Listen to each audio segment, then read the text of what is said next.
നബിദിനം വഹാബികൾ ഇബ്ലീസ് അയച്ച കത്ത് പുറത്തായി. സമീപകാലത്ത് സോഷ്യൽ മീഡിയയിൽ ഏറെ പ്രചരിക്കുന്ന ഒരു കത്ത്. ആ കത്ത് തുടങ്ങുന്നത് ഇങ്ങനെയാണ്: ഇബ്ലീസ് വഹാബികൾക്ക് കത്തയക്കുകയാണ്. സ്നേഹം നിറഞ്ഞ എന്റെ വഹാബി സുഹൃത്തുക്കളും കൂട്ടാളികളും അറിയുന്നതിന് സ്വന്തം ഇബ്ലീസ് എഴുതുന്നു.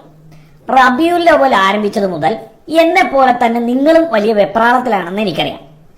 ഈ മാസം എനിക്കുണ്ടാവുന്ന അസ്വസ്ഥതകൾ ഒരിക്കലും പറഞ്ഞറിയിക്കാൻ സാധ്യമല്ല.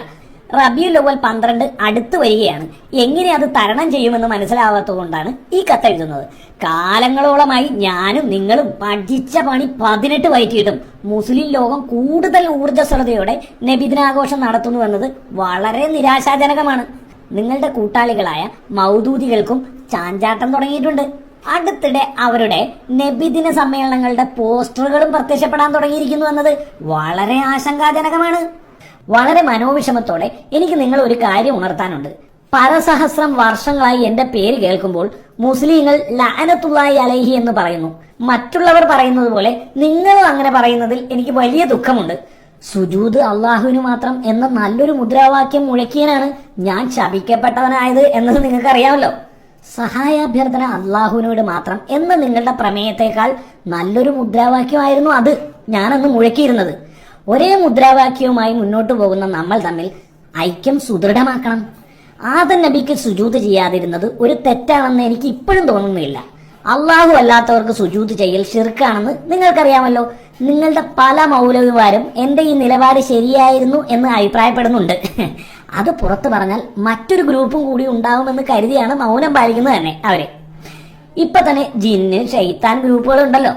അള്ളാഹുവും പ്രവാചകനും പറഞ്ഞിട്ടും നിങ്ങൾ മഹാന്മാരെ ആദരിക്കാത്തതും അംഗീകരിക്കാത്തതും സഹായാഭ്യർത്ഥന നടത്താത്തതും ഒക്കെ ശിർക്ക് ഭയന്നിട്ടല്ലേ? ചുരുക്കി പറഞ്ഞാൽ നമ്മൾ രണ്ടുപേരുടെയും നിലപാട് ഒന്ന് തന്നെയാണ്. നിങ്ങൾ ചിലപ്പോൾ പറഞ്ഞേക്കാം ആദം നബിയെ ആദരിക്കാതിരുന്നത് എന്റെ അഹങ്കാരം കൊണ്ടാണെന്ന്. എനിക്ക് അഹങ്കാരം ഉണ്ട്, ശരി തന്നെ. പക്ഷെ നിങ്ങളുടെ കാര്യമോ? മദ്ഹബിന്റെ ഇമാമുകളെയും നിങ്ങൾ അംഗീകരിക്കാത്തത് അവരെക്കാൾ വിവരം നിങ്ങൾക്കാണെന്ന അഹങ്കാരം കൊണ്ടല്ലേ? തറാവീഹ് 20 റക്അത്ത് നിസ്കരിക്കാത്തതും ജുമാക്ക് 2 ബാങ്ക് കൊടുക്കാത്തതും ഖലീഫ ഉമറും ഉസ്മാനും ഒക്കെ കൊള്ളരുതാത്തവരും അവരെക്കാൾ കാര്യം മനസ്സിലാക്കിയവർ നിങ്ങളാണെന്ന അഹങ്കാരം കൊണ്ടല്ലേ? നിങ്ങളുടെ അഹങ്കാരത്തിന്റെ പട്ടിക ഞാനിവിടെ ഇപ്പോൾ വിശദീകരിക്കുന്നില്ല. ഏതായാലും അഹങ്കാരത്തിന്റെ കാര്യത്തിൽ നിങ്ങൾ തന്നെയാണ് എന്നേക്കാൾ മുമ്പിൽ. ഞാൻ ആദമിനെ മാത്രമേ നിന്ദിച്ചിട്ടുള്ളൂ. നിങ്ങളോ സ്വഹാബാക്കളെ, ഇമാമുകളെ, ഔലിയാക്കളെ, ശുഹദാക്കളെ, ഉലമാക്കളെ. പ്രവർത്തനങ്ങളുടെ കാര്യത്തിലും ഞാനും നിങ്ങളും ഒന്ന് തന്നെയാണ്.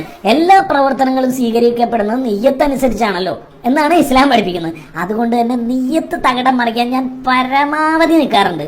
നോമ്പിനും നിസ്കാരത്തിനും ഒളുവിനും ഒന്നും തന്നെ നിയ്യത്ത് വേണ്ട എന്ന് നിങ്ങൾ പഠിപ്പിക്കുന്നത് കൊണ്ട് എനിക്കും ബുദ്ധിമുട്ടില്ലാതെ തന്നെ ആരാധനകൾ അസാധുവാക്കാൻ കഴിയുന്നുണ്ട്.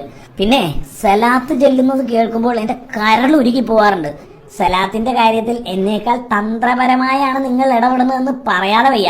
സലാത്ത് ഹൽക്കയും ദിക്ർ ഹൽക്കയും ബിദ്അത്താണെന്ന് പറഞ്ഞ് മുസ്ലിങ്ങളെ പിന്തിരിപ്പിക്കുന്ന നിങ്ങളോട് എനിക്കുള്ള കടപ്പാട് പറഞ്ഞറിയിക്കാൻ കഴിയാത്തതാണ്. പിന്നെ കൂട്ടമായിരുന്നു സലാത്ത് ചൊല്ലുന്നതിനെ വിമർശിക്കുന്ന നിങ്ങൾ ഒറ്റയ്ക്കിരുന്നും സലാത്ത് ചൊല്ലാറില്ല എന്നത് എന്നെ വളരെ സന്തോഷിപ്പിക്കാറുണ്ട്. അതുപോലെ വളരെ പ്രതിഫലമുള്ള റമളാന്റെ രാവുകളിൽ 11 റക്അത്തിനേക്കാൾ കൂടുതൽ നിസ്കരിച്ചാൽ നരകത്തിലായി പോകുമെന്ന് പറഞ്ഞ് മുസ്ലിങ്ങളെ പിന്തിരിപ്പിക്കുന്ന നിങ്ങളെ ഞാൻ എങ്ങനെയാണ് അഭിനന്ദിക്കേണ്ടത്? അൽ ഫാത്തിഹ എന്ന് കേൾക്കുമ്പോൾ എന്നേക്കാൾ വേഗത്തിൽ ഓടുന്നത് കാണുമ്പോൾ സത്യത്തിൽ ഞാൻ പൊട്ടിച്ചിരിക്കാറുണ്ട്. എന്റെ പേടി സ്വപ്നമായ ബദർ ദിനം, മിഹ്റാജ് രാവ്, ബ്രാത്ത് രാവ് തുടങ്ങിയ പുണ്യരാത്രങ്ങളിൽ ആരാധനയിൽ മുഴുകുന്ന മുസ്ലിങ്ങളെ കാണുമ്പോൾ എനിക്ക് കലി സഹിക്കാൻ പറ്റാറില്ല. എങ്കിലും ഈ ദിനങ്ങൾക്കൊന്നും പ്രാധാന്യമില്ലെന്ന് പറഞ്ഞ് സുന്നത്ത് നോമ്പുകളും ഇബാദത്തുകളും മുടക്കുന്ന നിങ്ങളോട് ഞാൻ എന്നും കടപ്പെട്ടവനായിരിക്കും. ഇത്രയും ഞാൻ എഴുതിയത് ഒരേ നിലപാടും ആശയവുമുള്ള നമ്മൾ ഐക്യപ്പെടണം എന്ന് പറയാൻ വേണ്ടിയാണ്. ഇപ്പൊ കണ്ടില്ലേ, ഏക സിവിൽ കോഡ് വിഷയത്തിലേക്ക് പലരും ഒന്നിക്കുന്ന ഈ ഘട്ടത്തിൽ നമ്മുടെ വിഷയത്തിൽ നമ്മൾ ഒന്നിക്കണം. മൗദൂദികളെയും തബ്ലീഗുകാരെയും കൂടെ കൂട്ടി നമുക്കൊരു മുന്നണി ഉണ്ടാക്കുന്ന കാര്യം കൂടി ആലോചിക്കണം.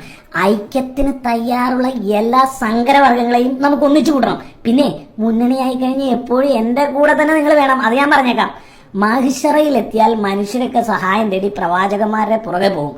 അത് കൊടും ശിർക്കാണ് എന്ന് എന്നേക്കാൾ നന്നായി നിങ്ങൾക്കറിയാലോ. അപ്പോഴും മുന്നണിയിൽ നിങ്ങൾ ഉറച്ചു നിൽക്കണം. നിങ്ങളെ എത്തിക്കേണ്ടടുത്ത് എത്തിക്കുന്ന കാര്യം ഞാൻ ഏറ്റു. ഈ നാട്ടിൽ മുഴുവൻ അസമാധാനം പുലരട്ടെ എന്ന് ആശംസിച്ചുകൊണ്ട് കൂടുതൽ വലിച്ചു നീട്ടാതെ ഈ കത്ത് ഞാൻ ചുരുക്കട്ടെ എന്ന് നിങ്ങളുടെ സ്വന്തം ഇബ്ലീസ്.